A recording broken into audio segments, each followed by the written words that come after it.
ആവശ്യമുള്ള സാധനങ്ങൾ. ഇത് 2 കപ്പ് ബസ്മതി റൈസ് നമ്മൾ അരമണിക്കൂർ വെള്ളത്തിൽ കുതിർത്ത് വെച്ച് വെള്ളം ഊറ്റിയെടുത്ത് വെച്ചതാണിത്. ഇത് നമ്മൾ വേവിച്ചെടുക്കുന്നത് വെള്ളത്തിന് പകരം നമ്മൾ തേങ്ങാപ്പാലിലാണ് ഇത് വേവിച്ചെടുക്കുന്നത്. അപ്പോൾ 2 കപ്പ് ബസ്മതി റൈസിന് ഞാൻ 4.5 കപ്പ് തേങ്ങാപ്പാലാണ് എടുത്തിരിക്കുന്നത്. ഇത് ഒരു 1/4 തേങ്ങ പിഴിഞ്ഞെടുത്തുള്ള തേങ്ങാപ്പാലാണ്. ഇതിൽ ഫ്രൈ ചെയ്തെടുക്കാനുള്ള ഇൻഗ്രീഡിയൻസ് ആണിത്. ഇത് ഒരു ചെറിയൊരു സബോള കനം കുറഞ്ഞരിഞ്ഞത്, കുറച്ച് കാഷ്യൂനട്ട്, കുറച്ച് ഉണക്കമുന്തിരി.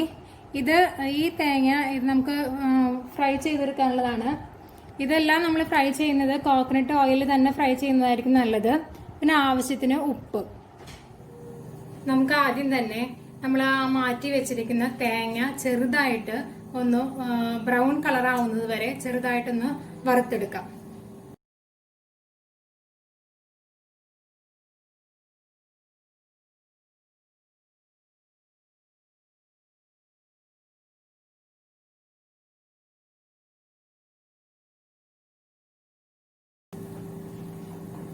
നമ്മൾ ഇതിനായിട്ട് കുറച്ച് ഓയിൽ യൂസ് ചെയ്യുന്നുണ്ട്. ഒരു 1/2 ടീസ്പൂണോളം ഒക്കെ ഓയിൽ എടുക്കുന്നുള്ളൂ ഇത് ഫ്രൈ ചെയ്തെടുക്കാൻ.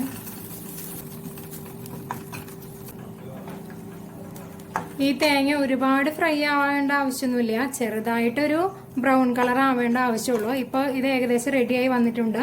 ഇനി നമുക്കിത് വേറൊരു പാത്രത്തിലേക്ക് മാറ്റി വെക്കാം. ഇനി നമുക്ക് സാധാരണ നോർമലി നമ്മൾ ബിരിയാണിക്കൊക്കെ ഫ്രൈ ചെയ്തെടുക്കാറുള്ളത് പോലെ ഈ സബോളയും ഈ ഉണക്കമുന്തിരിയും ഈ കാഷ്യൂനട്ടൊക്കെ നമുക്ക് ഫ്രൈ ചെയ്തെടുക്കാം.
ഇനി നമുക്ക് അരി വേവിച്ചെടുക്കാം.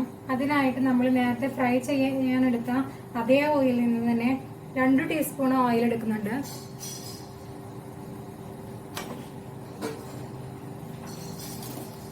അതിലേക്ക് അരി ഒന്ന് ഇട്ടിട്ട് ചെറുതായിട്ടൊന്ന് ഫ്രൈ ചെയ്തെടുക്കാം.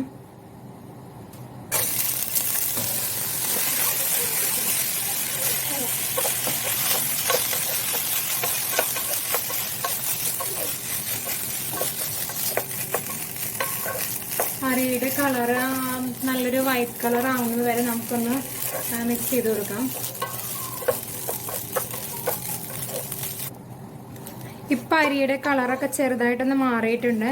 ഈ സമയത്ത് നമുക്ക് ഇതിലേക്ക് നോർമലി നമ്മൾ ബിരിയാണിക്കൊക്കെ വെള്ളം ഒഴിച്ച് തിളപ്പിക്കുന്നത് പോലെ നമുക്ക് ഈ തേങ്ങാപ്പാലും ആവശ്യത്തിന് ഉപ്പും ചേർത്ത് ഒന്ന് തിളപ്പിച്ചെടുക്കാം. നമ്മൾ 4.5 കപ്പ് തേങ്ങാപ്പാൽ റെഡിയാക്കി വെച്ചിട്ടുണ്ടായിരുന്നു. അപ്പോൾ ആ 4.5 കപ്പ് തേങ്ങാപ്പാൽ ഈ അരിയിലേക്ക് ഒഴിച്ചു കൊടുക്കാം.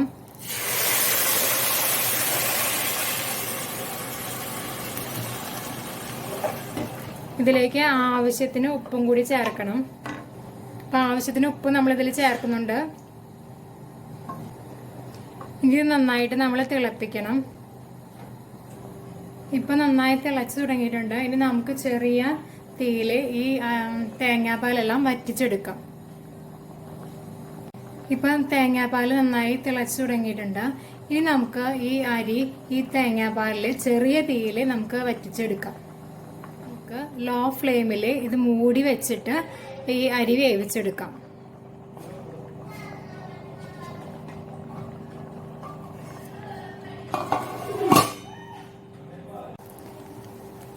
ഇപ്പം നമ്മുടെ ഈ കോക്കനട്ട് മിൽക്കൊക്കെ നന്നായി വറ്റി നമ്മുടെ റൈസ് റെഡി ആയിട്ടുണ്ട്. ഇപ്പം നമുക്ക് ഫ്ലെയിം ഓഫ് ചെയ്തിട്ട് ഒരു 10 മിനിറ്റ് കൂടി നമുക്കിത് അടച്ചു വെക്കാം.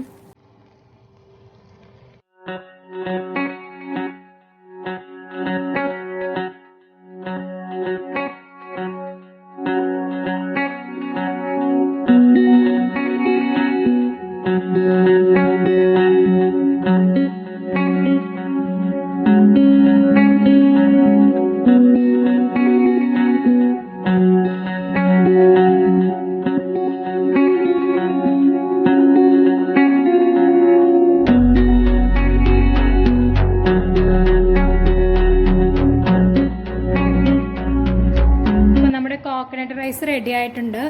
വളരെ ഈസി ആയിട്ട് ചെയ്യാൻ പറ്റുന്ന ഒരു വെറൈറ്റി ആയിട്ടുള്ള ഒരു റൈസ് റെസിപ്പിയാണിത്. നിങ്ങൾക്കിത് ചിക്കൻ കറിയുടെ കൂടെയോ ബീഫ് കറിയുടെ കൂടെയോ അതോ മുട്ട റോസ്റ്റിൻ്റെ കൂടെയൊക്കെ കഴിക്കാൻ പറ്റിയ വളരെ സ്വാദിഷ്ടമായൊരു റൈസ് റെസിപ്പിയാണ്. എല്ലാവരും ഇത് ട്രൈ ചെയ്ത് നോക്കി അഭിപ്രായങ്ങൾ പറഞ്ഞോളൂ.